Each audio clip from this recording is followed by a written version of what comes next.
Guys, welcome to my channel Abroad Kicks. तो मैं hope करता हूँ आपको मेरी बनाई हुई वीडियोस पसंद आ रही होगी। तो आज का जो टॉपिक है वो है कि जो एक मिस्टेक बहुत सारे स्टूडेंट्स करते हैं जिसकी वजह से उनका वीज़ा रिजेक्ट हो जाता है। तो मेरे साथ भी काफ़ी लोगों का रिजेक्ट हुआ था वीज़ा। तो आज हम वही चीज़ डिस्कस करेंगे यहाँ पर कि वो उस चीज़ को कैसे रोक सकते हैं। ठीक है ना। तो ये सब चीज़ हम डिस्कस करेंगे अपनी वीडियो में आगे। तो जो भी मेरे चैनल के ऊपर फर्स्ट टाइम आया प्लीज़ लाइक करना, चैनल को सब्सक्राइब करना। तो मिलते हैं ब्रेक के उस पार गाइस।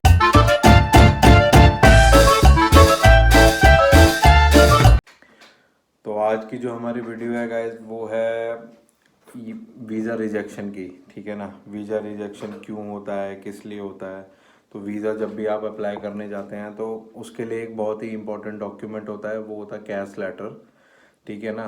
तो हम उसी के बारे में डिस्कस करेंगे कि वो कैश लेटर होता क्या है और कैसे अप्लाई करते हैं वो हम, उसके अंदर क्या इश्यूज हो सकते हैं, कौन हमको प्रोवाइड कराता है और क्या क्या इन्फॉर्मेशन जो होती हैं अगर वो इनकरेक्ट हो गई तो हमारा वीज़ा कैसे रिजेक्ट हो सकता है।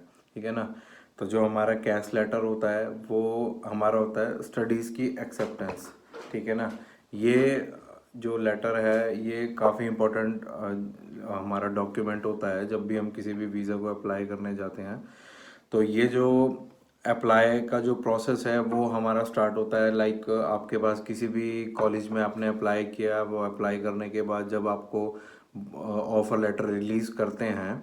ठीक है ना। तो ऑफ़र लेटर के टाइम पे जब वो आपको रिलीज़ करते हैं उस टाइम पे वो आपको कोई भी मतलब डिफरेंट और कुछ नहीं प्रोवाइड करेंगे। उसके अंदर एक सेट ऑफ कुछ इनिशियल अमाउंट होती है या जो भी डॉक्यूमेंट्स उनको चाहिए होते हैं कॉलेज को। ठीक है ना। तो वो आपसे पहले ही डिमांड कर लेते हैं। तो उसमें आपके कोर्स की पूरी फीस लिखी होती है और कुछ एक इनिशियल अमाउंट आपको होता है जो आपको पे करना पड़ता है। ठीक है ना। तो वो आप जब अमाउंट आप पे कर देते हो और जो भी रिलेटेड डॉक्यूमेंट्स हो गए जैसे कि LOR हो गया, लेटर ऑफ रिकमेंडेशन हो गया। जैसे मेरे केस में मैं जॉब करता था। ठीक है। तो जॉब वाले केस में जिस भी मैं कंपनी में काम कर रहा हूँ तो मेरे को लास्ट एक या दो कंपनी से 2 LOR मेरे को चाहिए होते थे। लेकिन जो भी स्टूडेंट्स हैं जो डायरेक्टली बैचलर्स या 10th 12th करने के बाद डायरेक्टली यूके आ रहे हैं उन केस में वो सब उनको रिकमेंडेशन जो है वो उनको अपने टीचर्स से चाहिए होती है। और जो बैचलर्स हैं वो बैचलर्स वाले के लिए से देंगे और जो 12th के अंदर है वो अपने 12th के जो भी टीचर्स हैं उनसे देंगे। ठीक है ना। तो ये तो आपका रिकमेंडेशन हो गया, एक ये इंपॉर्टेंट डॉक्यूमेंट था आपका कैश के लिए। और एक आपकी मिनिमल कुछ फ़ी का कुछ वो परसेंटेज बोलते हैं इनिशियल में पे करने के लिए। मतलब आप ज़्यादा भी कर सकते हो लेकिन वो उतना पे आप करने के बाद वो आपकी सीट को ब्लॉक कर देते हैं कि दैट ये वाली जो चीज़ है वो आपके लिए मतलब अब बुक है। ठीक है। अब वो किसी और को नहीं देंगे। उसके बाद आपके जितने भी एकेडमिक डॉक्यूमेंट हो गए, ठीक है, फाइनेंशियल आपका जितना भी हो गया जैसे कि आपकी कॉलेज की फ़ीस हो गई, लिविंग कॉस्ट हो गया। ठीक है। और अगर पाउंड है जैसे, ठीक है, पाउंड अगर इंडिया रुपी के अगेंस्ट अगर उसकी वैल्यू ज़्यादा हो रही है तो वो फ्यूचर में आप उतना बेयर कर सकते हो या नहीं कर सकते हो। ठीक है। तो वो सारे फाइनेंशियल डॉक्यूमेंट्स हो गए। ठीक है। वो सारे के सारे आप जब कॉलेज को सबमिट कराओगे और विद रिसिप्ट कि आपने वो मिनिमल अमाउंट ऑफर में जो था वो आपने पे किया तो कॉलेज उस टाइम पे आपको कैश लेटर आपको प्रोवाइड कराता है। ठीक है। तो कैश लेटर प्रोवाइड करने के बाद वो आपको पहले प्रीव्यू देगा उस कैश लेटर का। ठीक है। उस कैश लेटर में प्रीव्यू में आपकी जो पर्सनल डिटेल्स होती हैं, आपकी पासपोर्ट हो गई और लिविंग कॉस्ट हो गई, ये सारी डिटेल्स आपकी उसके अंदर होती हैं। तो वो आपको चेक करने के लिए देंगे कि आपको इनिशियली वो आगे प्रोसेस होने से पहले या ओरिजिनल ऑफर जो कैश का है वो रिलीज़ करने से पहले कि आप वीज़ा अप्लाई कर सको, वो आपको एक प्रीव्यू भेजता है कॉलेज। ठीक है। वो प्रीव्यू में आपको कोई भी मिस्टेक लगती है तो वो उसी टाइम आपको रेक्टिफाई करनी पड़ेगी। ठीक है, मतलब वो इम्पोर्टेंट चीज़ है, वही एक सबसे बड़ी मिस्टेक है जो लोग अच्छे से चेक नहीं करते डिटेल्स को कैश के अंदर, जिसकी वजह से वो बस जो भी उन्होंने किया उसको सही बोल करके ओरिजिनल कैश अपना कॉलेज से ले लेते हैं और वहाँ जाके वीज़ा रिजेक्ट हो जाता है उनका जब वो अप्लाई करने जाते हैं कि कभी डिटेल्स गलत हो गई, नाम में मिस्टेक है, एड्रेस में है, फंड्स सही से नहीं दिखा पाए, या फिर आपका और एक केस और बनता है कि पासपोर्ट की जो डिटेल्स आपने शेयर करी वो मैच ही नहीं कर रही है आपके एकेडमिक डॉक्यूमेंट के साथ, ठीक है ना, तो वो एक केस बनता है।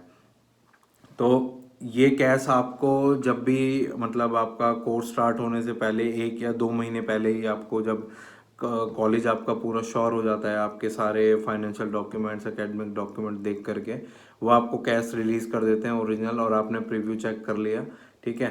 तो अब हम डिस्कस करते हैं कि कैश लेटर के अंदर हमारे क्या क्या मतलब पॉइंट्स हो सकते हैं जो गलत होते हैं। तो मैं अभी आपको मतलब अपना कैश लेटर आपको दिखाऊंगा, आप उसको देख सकते हो, ठीक है। उसके बाद मतलब आप देखिए और फिर हम एक एक पॉइंट डिस्कस करते हैं।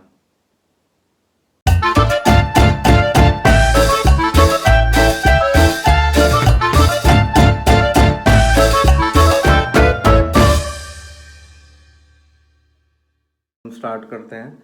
तो हमारा इसके अंदर पहले आता है आपका नेम, ठीक है।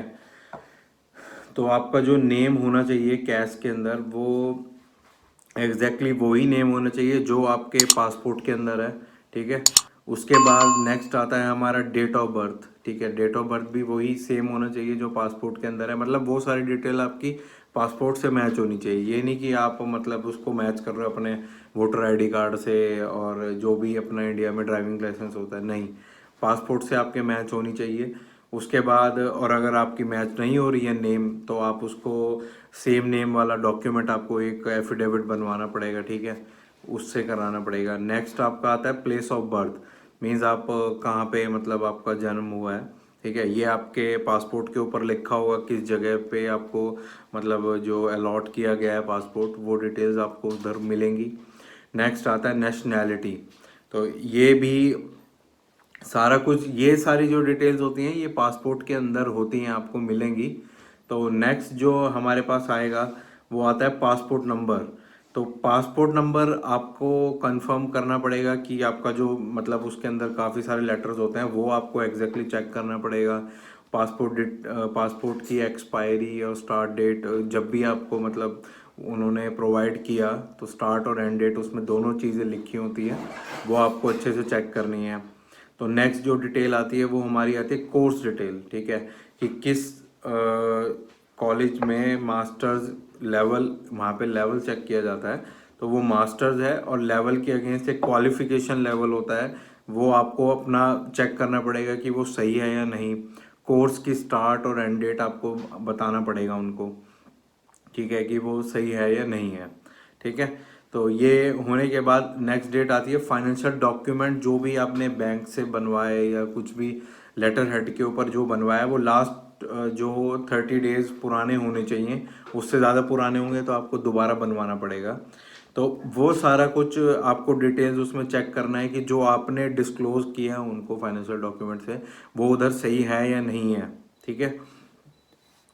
उसके बाद आता है आईलेट्स का, अगर आपने आईलेट्स दिया है तो उसकी डिटेल्स होंगी उसमें, वो आप कॉलेज को सबमिट कराओगे, उसका सर्टिफिकेट मिलता है, तो वो उसमें डिटेल्स होंगी, वो डिटेल्स आपको चेक करनी है, वो मैच करनी है कि वो हो पा रहा है या नहीं हो पा रहा, ठीक है।